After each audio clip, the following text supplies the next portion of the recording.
बिस्मिल्लाहिर्रहमानिर्रहीम। अस्सलाम वालेकुम। चावलों का पानी उबालकर पीने से क्या होता है? चावलों के पानी के 5 जादुई फायदे जो आपको डॉक्टरों से दूर रखें। चावल खाने के शौकीन अफराद ये नहीं जानते होंगे कि इसका उबला हुआ पानी बड़े तिब्बी मसाइल पर काबू पाने के लिए कलीदी किरदार अदा कर सकता है। चावलों का पानी उबालकर पीने से कब्ज दूर होता है और ये हमारी जील्द और बालों के मसाइल को भी हल करता है।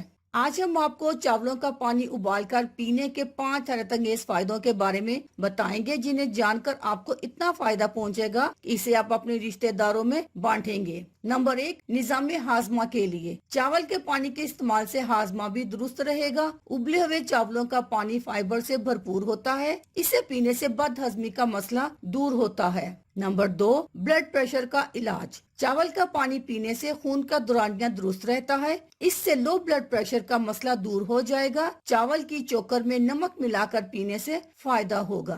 नंबर 3, कार्बोहाइड्रेट की काफी मिकदार। चावलों का पानी एनर्जी बूस्टर ड्रिंक के तौर पर काम करता है। इसमें कार्बोहाइड्रेट काफी मौजूद होता है जो सेहत के लिए मुफीद है। चावल के पानी में नमक और काली मिर्च मिलाकर पी ले, इसका फायदा आपको मिलेगा। नंबर 4, बालों के गिरने के मसले में चावलों के उबले हुए पानी का एक और फायदा ये है कि इससे बाल गिरने का मसला भी दूर हो जाता है। अगर बाल सफेद हो रहे हैं या बालों की चमक कम हो रही है तो इसमें भी चावल का पानी मुफीद साबित होगा। नंबर 5, थकावट दूर करने के लिए उबले हुए चावल के पानी में विटामिन बी, सी और ई की अच्छी मिकदार होती है। ये वो विटामिन हैं जो थकावट को दूर भगा देते हैं और आपको तवानाई बख्शते हैं। चावल का उबला हुआ पानी वायरल बुखार में दवा का काम करता है और इससे जिस्म में पानी की कमी पूरी होती है। अल्लाह हाफिज।